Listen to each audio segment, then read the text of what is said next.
Oxidation of phenol. Phenol چې کله موږ اکسیډیشن کوو نو پکار دا چې موږ strong oxidizing agent استعمال کوو او ځکه چې already oxygen phenol سره اٹیچ دی بل oxygen موږ د سره اٹیچ کوو نو strong oxidizing agent په پکار وي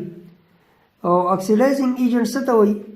هغه agent هغه molecule هغه compound which supply oxygen to other substances to oxidize چې کم compounds هغه بل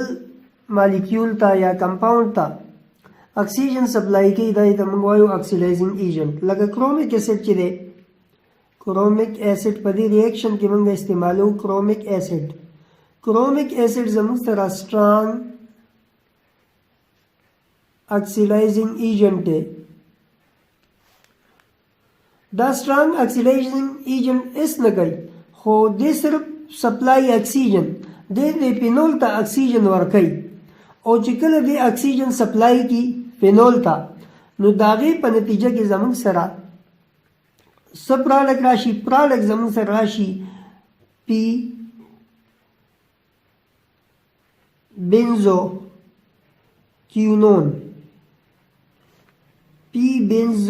کیونون مطلب دا دی چې کم اکسیجن آلریډي په بنزین باندې یو اکسیجن موجود دی د OH په شکل کې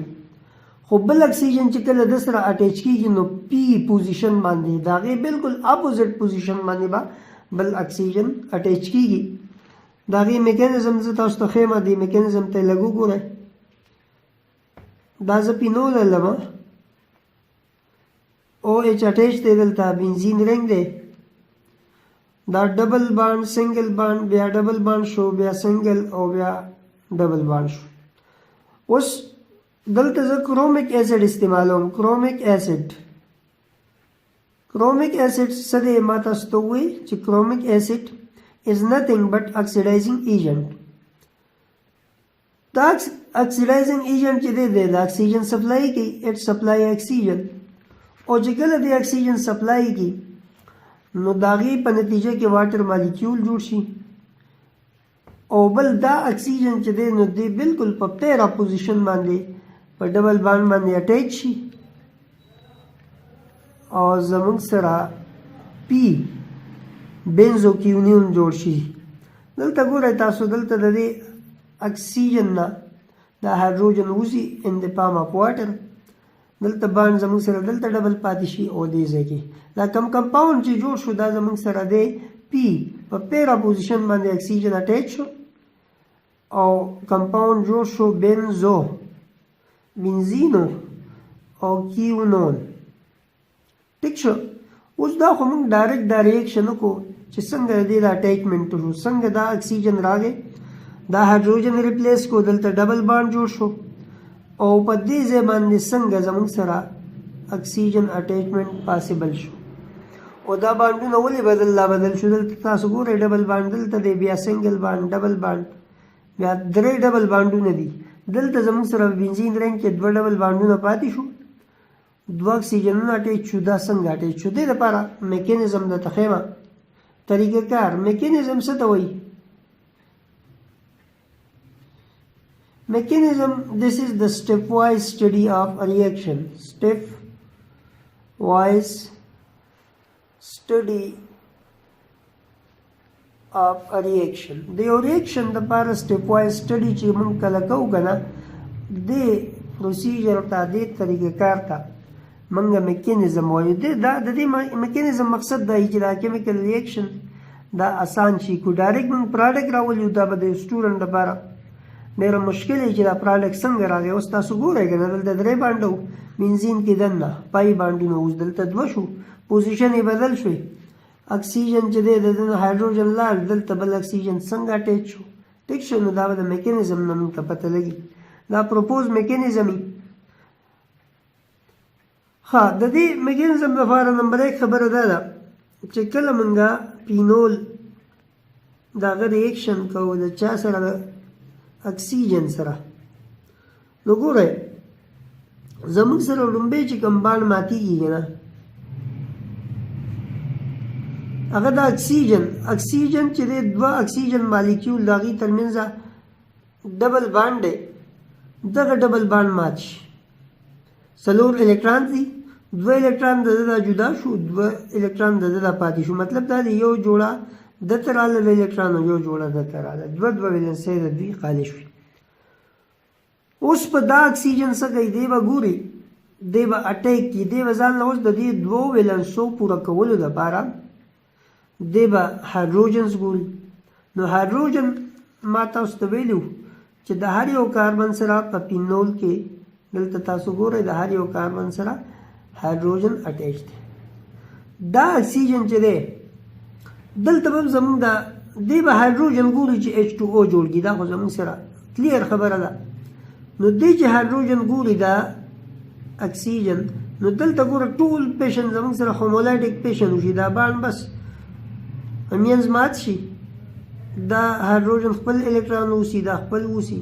دا دواړه هایدروجن راشي سره د خپل یو الکترون او دا اکسیجن واخلي او دی جوړ کی H2O اوس ګورئ دلته زموږ سره اکسیجن پاتې شو دا اکسیجن چې دی دلته وګورئ په ده باندې یو الکترون پاتې شو هومولایټیک پیشن شو هایدروجن خپل وړو دلته تاسو وګورئ دا بانډونه ما په خپل ځای ولیکل دلته دا کاربن چې دی نو په ده باندې یو الکترون پاتې شو هایدروجن خپل الکترون وړو دلته په باندې کې چې کوم 2 الکترونونه د کاربن ته خپل الکترون پاتې شو کلیر ده اوس دا مالیکیول غواړي سټیبلیټي چې زه سټیبل شوي دا اکسیجن غواړي سټیبلیټي مطلب یو الکترون دی ورسره دی اوس بل ځای کې به چېرته الکترون ګوري خو دی به په کوم ځای کې ګوري دی به په بنزین رنګ کې په هغه ځای کې الکترون ګوري هغه به ځان ته راکاږي چې هغه زموږ سره څه وي هغه زموږ سره ویک باند دی نو دلته دا پای باند ویک باند دی او دا نیارس باند دی نو دا باند دی مات کړي نو چې دا باند مات کړي نو دلته 2 الکترون دي که نه نو دا یو الکترون ګورئ دلته داسې وشي دلته زموږ سره دا زموږ سره ان پیر پاتې شو نو ګورئ دا الکترون او دا الکترون سټیبلیټي غواړي دی به باند جوړ کړي دلته زموږ سره ډبل باند جوړ شو ټیک شو اوس دا کاربن دې ته ګورئ د دې باند هغه یو الکترون خو هلته استعمال شو خو دې کاربن باندې زموږ سره یو الکترون پاتې شو اوس دلته زموږ سره دا ډبل باند دی دی هم سټیبلیټي غواړي دا ایټم نو چې دې سټیبلیټي غواړي دلته په دې کاربن باندې زموږ سره یو الکترون موجود دی ځکه دې نه هایدروجن وتی دی یو الکترون پاتې دی نو چې دې سټیبلیټي غواړي نو دا باند مات کړي نو چې دا باند مات کړي ګوره ورته زموږ سره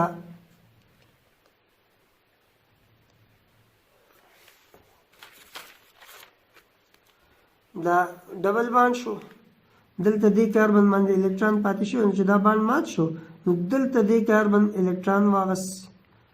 دې کاربن باندې خپل الکترون یو و که نه یو ورته دې باند نه پاتې شو 2 الکترون پې ان پیر دا دواړه خپلو کې باند جوړ کړي ټیک شو دلته دا باند په خپل ځای باندې راغی اوس دا دواړه الکترون هم سټیبلیټي غواړي نو دلته دا کاربن دی او 2 الکترون ورسره پاتې دي په دې 2 الکترونو باندې دی به اوس باندونه جوړي دوه چونکې یو اکسیجن استعمال شوی دی هغه H2O سره خو یو اکسیجن پاتې شو هغه راشي او په دې ځای باندې د اکسیجن سره عمل وکړي او زموږ سره په پیرا پوزیشن باندې اکسیجن اټیچ شي کم کمپاوند چې جوړ شو دې ته موږ وایو پیرا بنزو کیونون دا زموږ سره کمپاوند جوړ شو صحیح ده دا د دې کیمیکل ریاکشن